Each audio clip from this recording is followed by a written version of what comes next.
What's going on, y'all? Welcome into Believe in Kentucky alongside Cole Park. My name is Vinny Hardy. Coming to y'all live, courtesy of the Believe Network.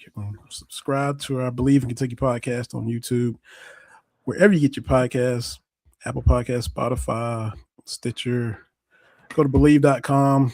Just leave us a little 5-star rating if you listen. We definitely would appreciate all of that. Subscribe, like, review, tell your friends, share, retweet, all that good stuff.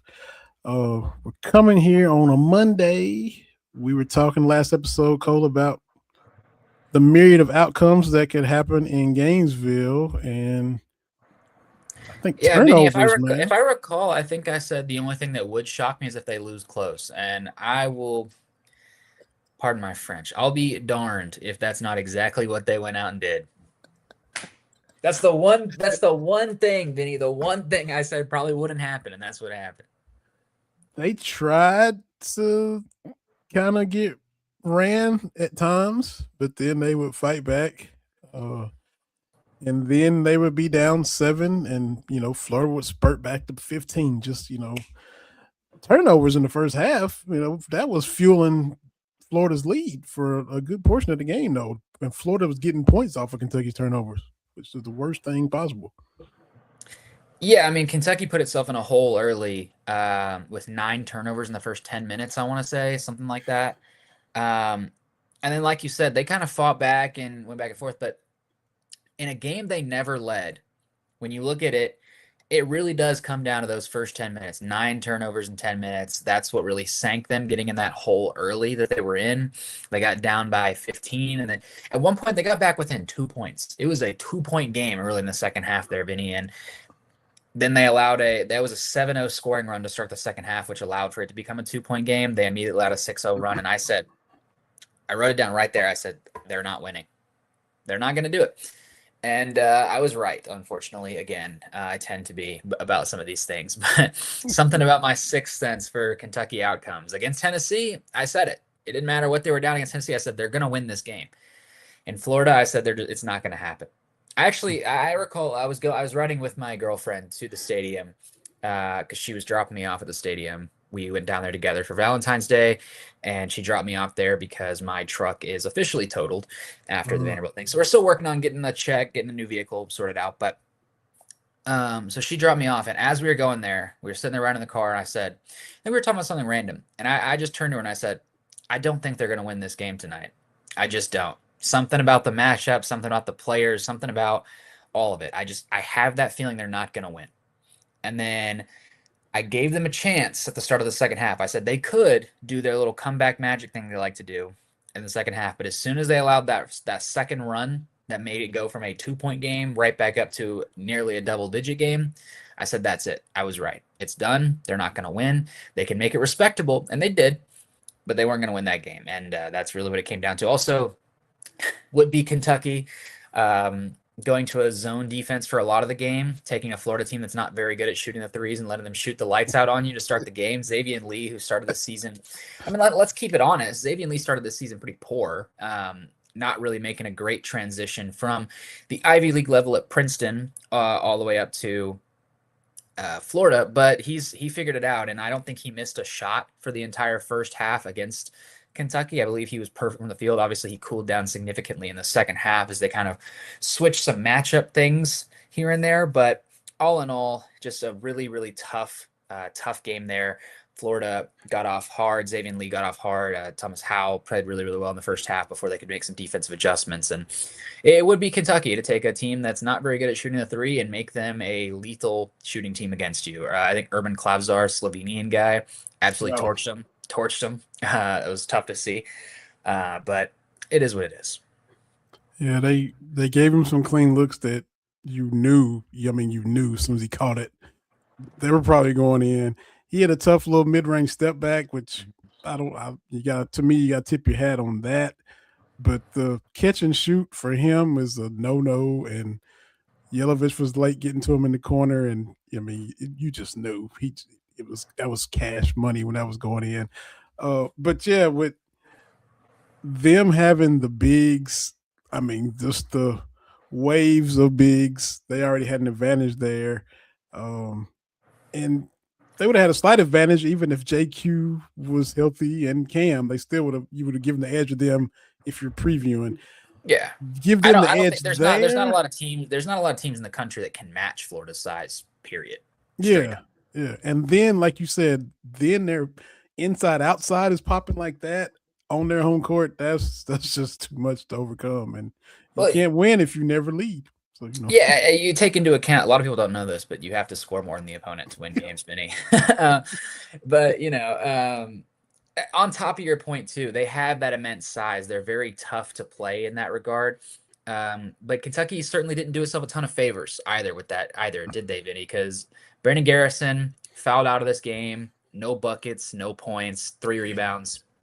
And he was playing more than you would have necessarily expected him to because Malachi Moreno picked up 3 fouls in the first half, got a fourth Mhm. pretty early in the second. And again, Yeah. kind of like LSU, he managed that very, very well with his fifth foul, playing smart. But his double-double showed promise in limited minutes because he couldn't play the whole game. And it Yeah. was also kind of a double-edged sword where he scored a lot more points in the second half while managing that fifth foul. However, you'll notice his rebounding went significantly down in the second half while managing that fifth foul because you have to play smart. He got most of his rebounds in the first half, most of his points in the second, combined for a double-double. I would have loved to see what Malachi Moreno could do without some of those limitations. Obviously, Hmm. he did some of that to himself. He's got to be smarter about it. But kind of like the comment said there, it will be interesting to see what they can do at Rupp when they can play them maybe without some of those early turnovers, if they can not get in that hole. But also, even beyond just not getting that early hole, it'll be interesting to see how they play them when they're hopefully a second time around not as limited in their bigs. I asked Pope about it post game. He admitted, he said it was hard. It was hard to kind of Hmm. manage some of it. He said, we loved Malachi on the floor. We felt better with him. We liked the physicality he brought, the length he brought, but he was limited. You can't play him the whole game with 3 fouls in the first half. You Yeah. can play him as much as you can, but you'll notice towards the end there, that little in sequence, they kept trying to foul and get some of those buckets. They would sub off Malachi every time they have to do it because you simply cannot run the risk of letting him foul out there. And it could be like a Cam Williams at LSU situation where he had 4 fouls, but ultimately it worked out because they got the buzzer beater at LSU. But when he sent their shooter to the free throw line to go 0 for 2 somehow, that wasn't that he wanted to do that. It was they got the ball to him because Cam Williams had 4 fouls, and he said, I don't have a choice but to foul here. You simply cannot let that happen to Malachi Moreno in Florida. So they had to keep taking him in, out, in, out, in, out. Brandon Garrison, in, out, in, out. And Brandon Garrison ultimately does foul out. Looking at the box score, oh well. But Yeah. That's you already were going into this with a disadvantage with Cam Williams being out, with Jaden Quince not playing. And then to have both of your bigs who are even by big standards, not that big compared to Florida, both limited minutes because of the fouls. It created an unwinnable situation to me, and the way Kentucky kept it close, it's a testament to them. I mean, Denzel Aberdeen and Otega Owe were both horribly inefficient in my opinion, but they did their best. Da I thought played a little bit more hero ball at times than maybe I would have preferred, but he played well in front of a very hostile crowd. You could hear Gator Trader, Gold Digger, all kinds of things being yelled at him the whole game. They booed him every time he touched the hmm. floor. A Yeah. bit of a funny moment there. A Florida reporter asked Mark Pope if he was surprised by any of that. He said, were you surprised by that reaction after he helped Florida win a national title? And Pope said, no. And he, No. he said, and he wasn't either. Like we knew that No. we knew what the deal was, I mean, so was the Florida reporter not there for the G League dropout that they threw at Bediako? I I don't mean, know. come on, that was really that was just reaching for a question to me. But we Yeah. appreciate you in the comments, Byron, for sure. Um, and you mentioned how limited BG was. Well, BG is kind of falling back down to earth after that 20 and 11. That was something to build on. He And just hates Oklahoma. He just hates it. yeah, They just yeah. got to start telling him every team's Oklahoma. Like when flashback when Dante Allen would go off every time it was Mississippi State. He would. He was just like If they could get BG some like AI glasses that put an Oklahoma jersey on every team, I think he'd be elite. yeah, He'd be first round in the NBA. yeah, for sure. So yeah, it was limited. They were limited anyway, just like you brought out. BG was limited. Malachi was limited. Malachi, in my opinion, Cole would have been limited even without the foul trouble, just because they come at you in waves. They would have worn him down had he not been in foul trouble and been out there. fatigue is going to set in because just 7-1 guys coming in, Handlockton's coming in. Now they're bringing in Hawk and Chinyalu and 6'10", 240 chiseled, rangy, rugged dudes. Chinley's So physicality is tough to match too. I mean, yeah, you that look at was going Malachi, to take a its true toll freshman. anyway. A Yeah. true freshman, it's tough. And I think I wrote my column for the Cats Pause this week about how there is a bright future. You know, he's going to be a hot commodity. Teams are going to pursue him. He might even test some draft waters. We'll see. But if you can get Malachi back, he could be so good year two, Vinny. I think a year two Malachi Marino could be one of the best bigs in the league. But right now, for as good as he is, and he is good, he got his first double-double against an SEC opponent. That's huge. He's a freshman, and freshmen are simply going to be out-muscled down low sometimes. That's part of it. Yep, absolutely. You just can't accelerate the normal rate of growth and development. I mean, as ahead of schedule as guys are. I mean, Anthony Davis, greatest single season ever, was still thin and not as strong then as he became with the Pelicans. It's just you can't be 22 strength wise when you're 18.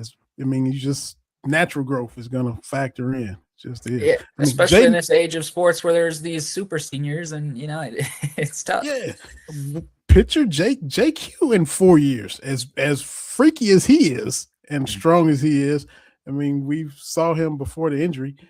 3 or 4 years from now, he's still going to be a different dude than he is now. Absolutely, for sure. Mm-hmm. It's tough to overcome that. It's tough to manage that, and that's, to me, I wasn't overly surprised by the outcome. I actually think, if anything, if Kentucky was going to lose that game, they did themselves a favor by losing it close, because they proved that they're capable of losing without getting blown out or choking at the end. They proved that they're capable of just hanging with the team. Like, if Florida got such a bad rap early in the season, they're 5-4, because it's a 5-4 team that's the reigning national champs. But counterpoint, hate when people say defending national champs. That's not a thing. That is not a thing. It is always the reigning champs, not the defending champs. Florida's not defending anything. No idea.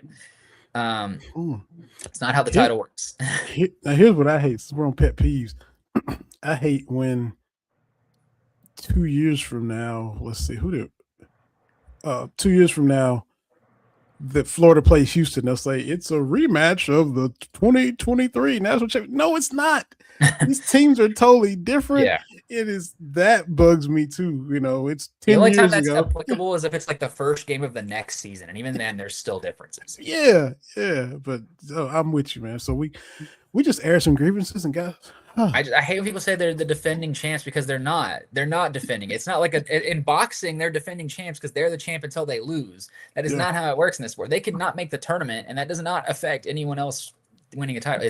They're the reigning champions, not the defending champions. They're not defending anything. They also don't lose their title from last year by losing now. So, anyway, minor point aside. They were 5-4 at one point, and they were getting some of those raps that Kentucky got for a while about most disappointing team. They've clearly figured it out. They're clearly back to where they want to be. And maybe they've taken a few losses you would have not preferred them to take. But I think Florida, if you told me right now with a time machine, they're going to win the national title again, I would say, all right, like maybe I'd be a little bit surprised that insert this team, Arizona, Michigan, whoever didn't. But if you told me Florida won it, I wouldn't be that shocked. So this is a team that has national championship ambitions that maybe Kentucky wishes it had, but you hung with them the entire game. You got yourself in the hole with turnovers. You got yourself in the hole with foul trouble, and you lost by single digits. You get them coming back here, or up right at the end of the season, like Byron pointed out there. Yeah. It could be a different story.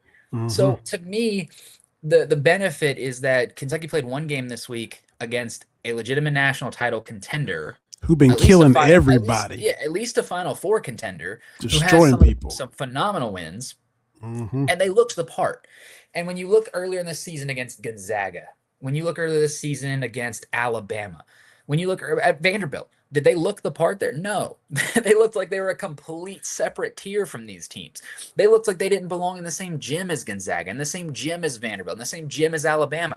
They looked like they belonged against Florida. That looked like a good basketball game. That looked like, I know Kentucky's going to drop out because they were 25, and that's what happens when you lose. But they looked like a ranked game for probably the first time all year that it looked like. Maybe you could say Kentucky-Louisville, sure, but for the first time maybe all year, you could really say this looks like a heavyweight battle. And to Mhm. me, that's inspiring. And that does not mean that Cole Park and Vinny Hardy are all out here proponents of moral victories. That No, no, doesn't mean we're out here saying, "Oh yeah, moral victories." That's that is not what we said. Just that they look better against a high caliber opponent than they did in Nashville against Gonzaga. That is a fact. I mean, we yes. saw them lose by 35 to Gonzaga. I mean, it wouldn't have surprised us that they gotten blown out by Florida. They would get to 15, fight back. They would teeter on getting blown out. There was times when the gym was hot, as you were there, and danger time for Kentucky, and they did not, you know, get KO'd. They would claw back. They were resilient. It wasn't enough. Mark Pope said it wasn't good enough. Malachi Moreno in his press conference, unacceptable. He I threw that immensely word out I there. respect that quote. He said at the end of the day we lost the rebounding battle and that's unacceptable. That Yes. that that's the mindset I want him to have. That's Mm-hmm. what you got. That's to me what I'm trying to take away from this is I think both of us realistically crossed the threshold a while ago that a national title is probably not coming this season, right? We accepted that point. So now the goal becomes different. If a national title is no longer the goal this season, the goal is to show growth, improvement, and something to look forward to. I think there's something to look forward to. I think this team it's got a tough end of the regular season. We're not going to sugarcoat it. It's a tough end of the season. They might lose more games than they win for this end of the season. But I believe they can win a couple of those games. I believe they can win more of those games than they lose potentially. I think they're going to go into the tournament and they could potentially be a team that makes it to a second weekend again. And if you can do that, I know what the optics are right now on the current recruiting trail, but all of that stuff matters. It does. It matters in recruiting, it matters in building a brand, it matters in the transfer portal. If I see that there's something cooking there, and I wrote a part in the column, every year we're getting closer and closer to college basketball being a pro sport, right? You got the immediate transfer and as many transfers as you want. That's just free agency, brother. You want to talk about NIL and revenue sharing? That's just player salaries, brother. I'm not going to be shocked if we look up in 10 years and we got a collective bargaining agreement. You got European stars coming to the game. It's basically pro sports now. And the point I made in that column, and I get it's frustrating, but when you watch the NBA, I know it's in the news right now because of tanking. Ignore that conversation for now. When you look at the NBA, there's 30 teams. Does that mean there's 30 realistic champions? No, there's not. There's probably like 4 or 5, maybe you're like, they could probably win it all this year. And maybe 4 or 5 is generous. So for every other team, you're saying, well, how do we get better? How are we growing? Can I show some improvement? It's called rebuilding. And pro sports franchises do that. It's hard to do in college, but it's possible. And in that component, Malachi Marino looked great. Colin Chandler showed flashes already. Year 1 to year 2, Colin Chandler. Imagine what year 3 Colin Chandler could look like. There are reasons to be optimistic about this team, not only this season, and they can pick some people off, that they can do some things that maybe some people don't think they can, but there's reason to expect that when they come back next year, if they do the right things in the portal and maybe do themselves some favors in getting a recruit and bring back some guys, they could be back in the national title conversation next year. So that to me is not a moral victory as much as it is, I don't think it's trending down. And by default, that means it's probably trending up because I don't think it's stagnant. So that by law of eliminating all the other options, it's got to be trending upward. And that is something to be excited about if you're a Kentucky fan. Yes. A couple people in the comments. My fellow Harlan County, Mark Lawson. What's up, Mark? He is co-host of the Cats Chat Pod with his brother Michael Lawson.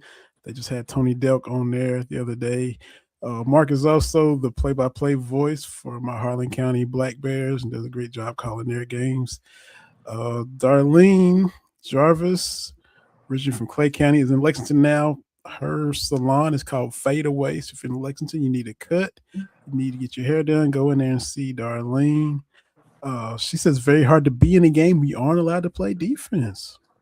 Yeah, I mean, I try not to take too much into criticizing officiating, but I did kind of hint at that a little bit earlier. Like I said, when Malachi Moreno was having to nurse that 5th foul, his rebounding went down significantly because you just can't put yourself in those situations. So I will agree that when you're dealing with some of those foul trouble, and we talked about the bigs, Mo Diabate had 4, Otega Owe had 4, or maybe not Mo, maybe it was Denzel that ended up with 4, but Mo had at least 3, I think. When you have that many players in foul trouble, you do have to adjust the way you play defense. And quite frankly, especially when you're playing a zone like they were for a lot of the game, it's going to lead to some open looks. And that's part of it. It's hard to rebound. Hard to rebound. It's hard to rebound. It's hard to rebound. It's hard to play good defense when you're in foul trouble in a zone. It's tough. Yeah. So that's like we're not, huge official critics, but it is something that you try to overcome, you try to play through. But there was, I think, a glaring double dribble that was missed and stuff like that. Yeah. And that factors in, especially when you end up losing. That's something you just like and so that's what was happening Saturday. That was part of it. It wasn't Doug's show, so that's true. That's true. We'll take it. Now tomorrow, we get our last 9:00 game of the regular season, if I'm not mistaken. Thank God. Too old to be doing all this, Vinny. I saw 9:00 on the schedule, and I think I just sighed. I was like, not again. The Georgia Bulldogs come to town and get home at 1 a.m. Yes.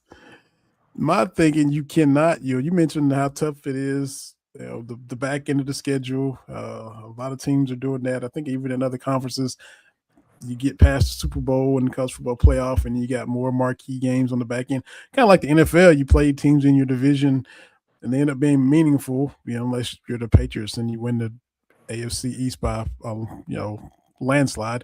But anyway, a lot of times those games, seeding is on the line, playoff positioning is on the line when you got to go against a division rival near the end of the season. Georgia comes in. You mentioned Kentucky can still win more than they lose. Well, this is one you need to win. Now, at the start of the season, conference play, look at where Georgia was, look at where Kentucky was. Georgia's limping in here. We talk about how bad Oklahoma was, Cole. Oklahoma wore Georgia out. Yeah. The last time Georgia won was at Missouri, I think, on a buzzer beater. They gave Tennessee a game by getting a layup when they were down by 3, which was a brain cramp and a half. Texas A&M wore them out. Texas A&M, speaking, they're struggling too compared to where they were. They're struggling, but they were a little bit fraudulent. Let's keep it a buck. they played an easy start to the SEC schedule. Florida blew them out. Florida been blowing everybody out. They did beat LSU, but 17-8, 10th in the SEC right now is Georgia. So you need to kind of take care of these guys at home. They are 5-7 in the league, so beat them like you're supposed to beat them. Yeah, I mean, Georgia's such an interesting case. They got ranked pretty early on because they had, if we're being honest, a pretty easy non-conference schedule. Yeah.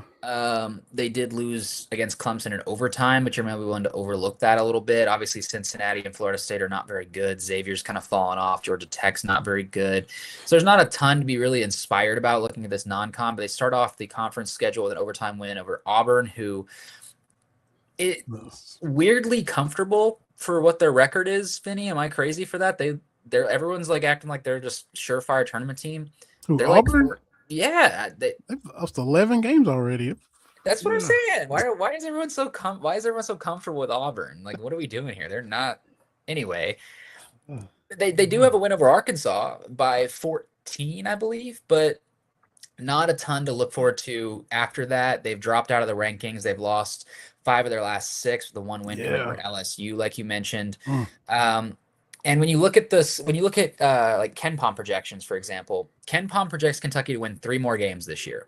It has 6 games left. It expects it to go 3-3, but it doesn't really know how it's going to get there because it only has 2 wins predicted. So it said they're probably going to pick off one of these teams. Georgia and South Carolina are the 2 it's predicted to win straight up. So you can't waste those opportunities because how you play against Georgia, and then again, with this Kentucky team, you never know because Vanderbilt didn't seem to affect Arkansas at all. But how you play against Georgia might affect how you go into Auburn this weekend. And Auburn even when they're struggling, it's a tough place to play, Neville Arena. Yeah, that's true. And then then you got to go to South Carolina. Then you got Vanderbilt back at home. That's going to be a tough one that Ken Palm's not sure about. It's 47% in favor of Vandy. It's a 1-point game in the projections right now, so that could be one they pick off. Then you go to Texas A&M back to Reed Arena. Tough, long road trip there.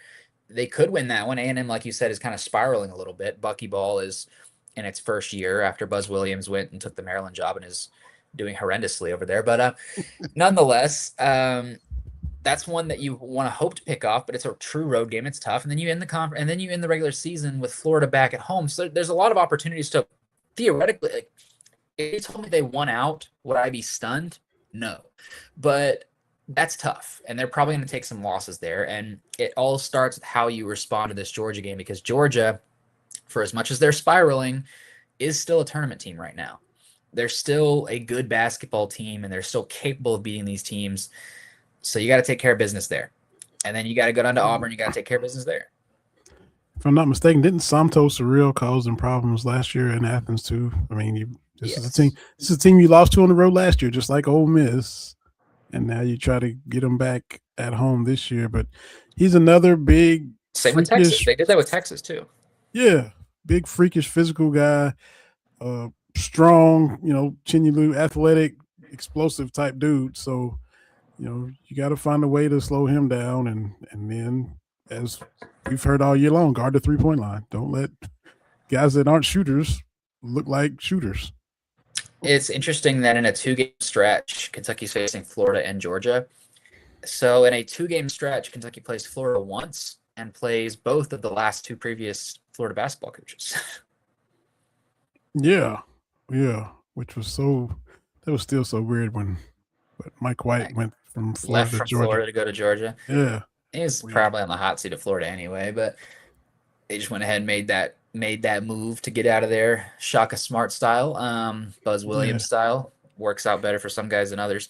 On the bright side, Marquette said that they will actually pretend the transfer portal exists again, so they're going to start doing that because they're awful this year. But rough. You want to talk about the SEC? Rough year for the Big East, man. Rough year for Big East hoops fans. Tragic over there. Yeah. Tragic state of affairs. Had a full blown boxing match between Providence and St. John's. That was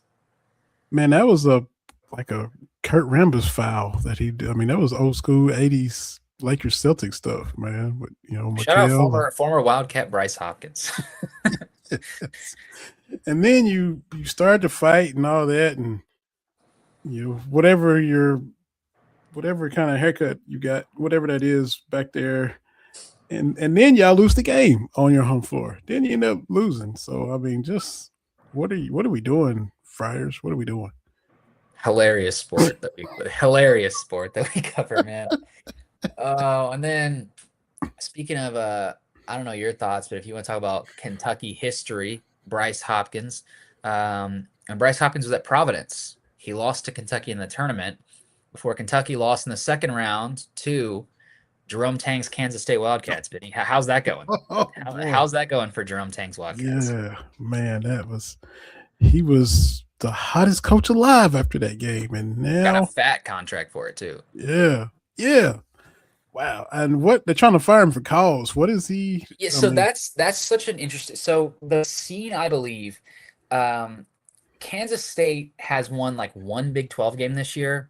They're clearly not going well. And keep in mind, everyone wants to talk about St. John's, Kentucky. Kansas State is a big spender. They've spent back-to-back years just immense transfer portal budgets, and they've been terrible with it.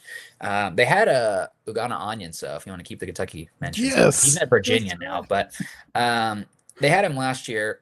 But now that they have another big transfer, they got PJ Haggerty, I think, there from, was it Memphis that he transferred out of? Not going well for Memphis either. Penny Hardaway might be out of there. But regardless, they've won like one game and they get blown out by Cincinnati, and not Cincinnati of yesteryear, unfortunately, not the Cincinnati that's a top team in the sport. A Cincinnati that's probably going to fire their coach and is really not doing well in the Big 12. Yeah. And he comes out to the press conference and basically says that he's embarrassed that none of the players deserve to wear the jersey anymore. The arena is starting to become empty. Students are wearing bags over their heads and planning on doing it again. And they fire him. allegedly owing him $18 million, but then they try to say we're actually firing him for cause because he, quote, brought embarrassment upon the university. So I don't know how that's going to hold up in court. We'll see. He's fighting that as he should. That's $18 million. I'm fighting that tooth and nail, but um, fascinating sequence of events that we've witnessed in the last few days. Yeah, and didn't they just lose to Cincinnati, who was horrible, right? Didn't they just lose to Cincinnati? Yeah. So I mean, yeah. Man, it's what a world. Yeah, lost by like 30, something like 30, and then of course Houston, but Houston Saturday, but the game before, Cincinnati at home, who is just as bad as you. Yeah. Not good. And the Cincinnati fans were wearing bags too just a few weeks ago. So yeah. Man. So yeah, his one shining moment came at our expense, unfortunately. If we're talking about college sports becoming pro sports and rebuilding, then Cincinnati, Kansas State might have been a tank bowl. It might have been a tank bowl. Yeah, for sure. Anyway, off the hoops court, Kentucky started another sport as well this past weekend with the baseball team ranked number 18 in the country kicking off the season. Bit of a mixed bag there, wasn't it, Vinny? We can't have nice things, Cole. We can't have nice things. Start the season with a sweep. All three of your starting pitchers look pretty good doing it. You blow out UNC Greensboro 3 straight games, but what stadium was it again? What was the stadium they went to? What do we call him? What was Buddy's name? I'm not calling it its actual name. I refuse. Whatever his name is, stadium. They go down there and they blow out the Spartans 3 straight, but maybe at the highest cost. We don't quite know the specifics, but first round MLB prospect, probably the best pound for pound prospect player on the team currently. Tyler Bell is out indefinitely with sorry, Kentucky fans, PTSD, cover your ears, shoulder that he injured on a ground, I believe it was a grounding play. He ran into his teammate. Is that what it was? Something like that? Because I think both of them went out of the game. Yeah, he was diving for a ball or something. And he's out indefinitely after the first game of the season. They end up not needing him against UNCG. They open up tomorrow at KPP against Morehead State before Georgia and Kentucky tip off later that night. But we'll see. Out indefinitely. We'll see what the severity of that is. But that would be a crushing blow to this Kentucky team. And like you said, Vinny, can't have nice things. Yeah, you talking excited for the season, expectations, and the fact that this dude's even back. Mm-hmm. I mean, the fact that he's even putting on blue and white and not, playing professionally somewhere because, I mean, this is a guy that could have got drafted out of high school. Yeah. Not only could he got drafted out of high school, he could have easily gone after his freshman year. He chooses to stay at Kentucky, potentially going to be a first-round pick this year. All the spotlight on him, have players and recruits come into practice trying to see him, maybe done after the first game. Yeah. And it's a series in which Kentucky scored 34 runs over 3 games. They were electric on the bats. They ended up having to do a double header on Valentine's Day to get that series over with, I believe. But tough scenes there.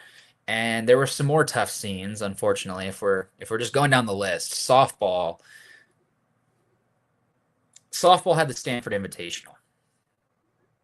Second early season tournament.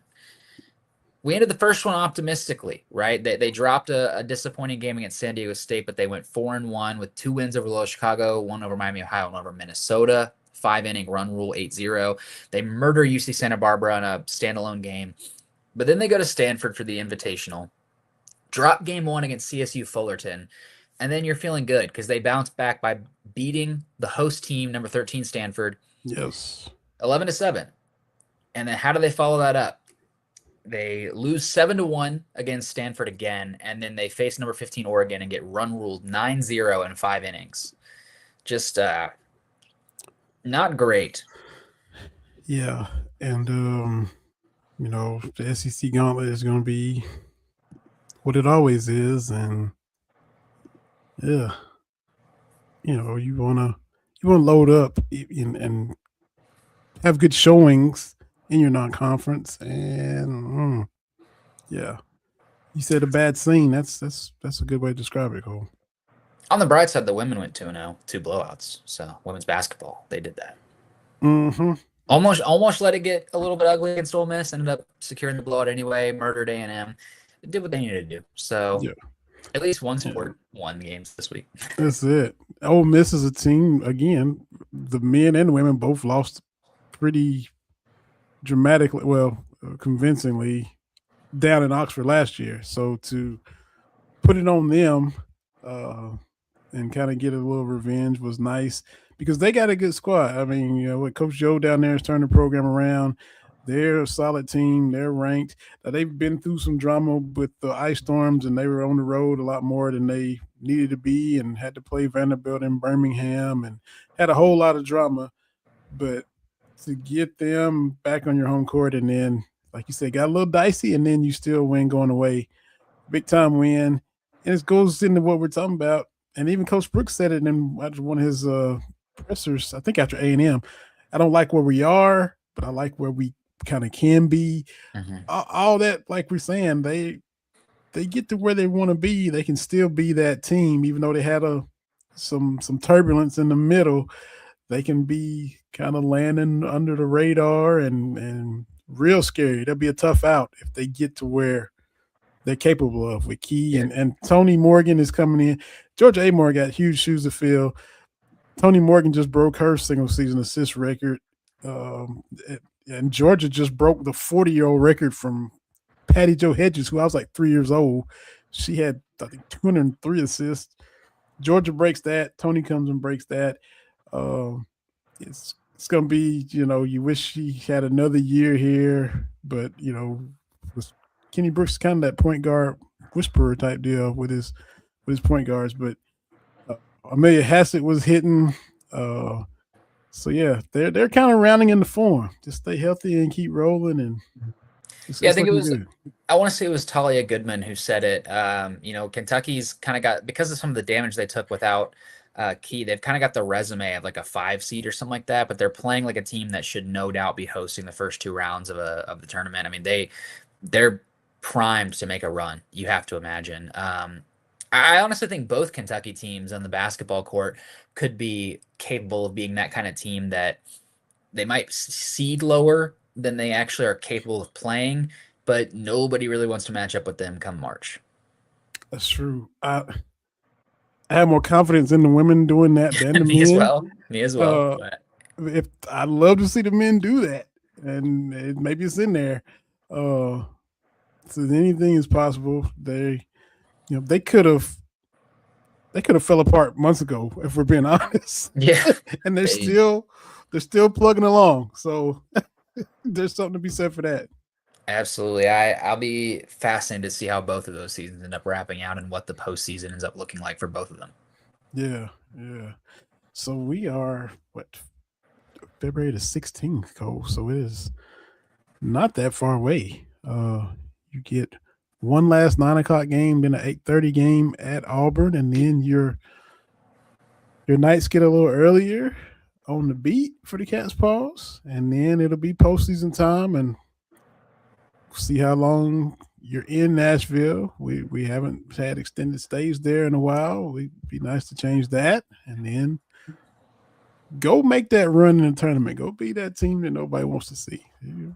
Bottega Owe could get hot. Denzel, guard play, matchups. We know all the cliches when it comes to tournament time. Maybe, I mean, it's obvious to say, but I still feel like at this point in the season, some people lose sight of just how much a tournament can shift your perception of a team. Because like you look at that team with Oscar Shebe that lost to St. Peter's. Nobody cares that they beat the eventual national champion by almost 30 in the regular season that year because they lost to St. Peter's. It doesn't matter.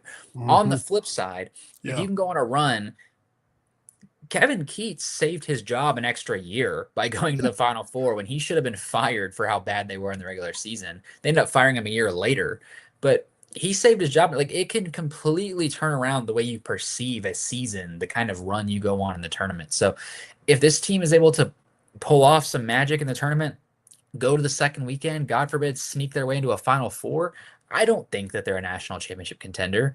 But really and truly, until the games are played, you don't know. yeah, And if they can even get to the second weekend, I think that does genuinely changed some of the perception of how this season has gone. And think even back from the Kentucky's perspective, the Julius Randle squad that couldn't beat anybody on the road in conference. Every win at home, losing the road, losing, and then they end up going to the title game. And should have beat UConn. So Yeah. you talk about a tournament run changing the perception of a season, because everybody was kind of like, yeah, this ain't it. And then next thing you know, they're playing on the last Monday of the season. So that changed the perception of that team for sure.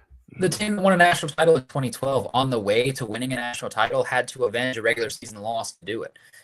Suddenly it didn't matter at all that you lost the rest because you're winning the national title. So, these things matter. Yeah, exactly right. Exactly right. So what's on tap for you for the Cat's Paws? What's your next couple projects for the people? So I just recently had a cover story a couple weeks ago about Malachi Moreno. Today, I believe, or the one that went to print today, will have another one of my cover stories on Colin Chandler, breaking down how he kind of embodies what college basketball is about to some old heads, or those of us who think like old heads as far as college basketball is concerned. And I'll be probably at KPP tomorrow for baseball's home opener. Obviously, I'll be at Rupp Arena tomorrow night for the Georgia game. Hopefully going to be at Auburn this weekend. Still working out the travel logistics of it, but I have a credential approved for it. So baseball, basketball going hand in hand. Going to be doing that a lot down the stretch. Keeping working on some stories, but business as usual for the most part. So when do you start compiling data for the football yearbook? I mean, the spring game is around the corner. I'm not trying. I mean, your plates. Not like your plate's not in full code, but when do y'all even start scratching the surface? Luckily for me, Daryl Bird does a lot of that, but we definitely do start in terms of how the stories start getting written, those kind of things around the time of spring practice, spring game, those kind of media opportunities. That's when we start compiling a lot of that stuff. There you go. Ronnie Timberlake bringing us some positivity about tomorrow night in Rupp Arena. Ronnie says Kentucky will blow Georgia out. That'll be the way to bounce back after the Florida game. Just run Georgia off the court. They're capable of it. I think that they absolutely can. Yeah, and like, look, Georgia is struggling. Beat them like you're supposed to. That's what I said. Beat them like you did Oklahoma. Don't give them life. Don't let them come in and hit shots and get confident and start to hang around and start to believe, start to think they can steal one. Just, punch them in the mouth and end it. We've been punched in the mouth a lot and been able to come back, but punch them in the mouth and let them, hey, we've lost 6 out of 7 and it's already looking like here we go again. That's what Kentucky needs to do to them tomorrow. Yeah, absolutely. I agree 100%. If they don't take care of business, then there's going to be a lot more questions having to be asked. If they can take care of business there, you feel a lot better about going to Auburn. You feel a lot better about the stretch end of the season. It all starts with how you handle this Georgia game, which, as far as the predictive metrics go, as far as the eye test goes, as far as the schedule goes, is a very winnable opportunity. How you handle that, to me, it's just the same as the Oklahoma game. I said before, that game to me might be more important than the Tennessee game because you have to be able to take care of business in those games you're expected to win. They did the job last time. Hopefully they're able to do the job again tomorrow night, but we will see. Absolutely. We'll be watching just like y'all will. We appreciate y'all taking the time to watch and listen to this podcast. Ronnie, Mark, Darlene, Byron, everybody that was in the comments. We appreciate y'all. Subscribe, rate, review, like, tell your friends about us. We are always here talking all things cats. We get some random stuff in there too, but we enjoy bringing you these episodes. Cole Park for the Cat's Paws. My name is Vinny Hardy. It's been another episode of Believe in Kentucky on the Believe Network. Go Cats. We'll see y'all next time.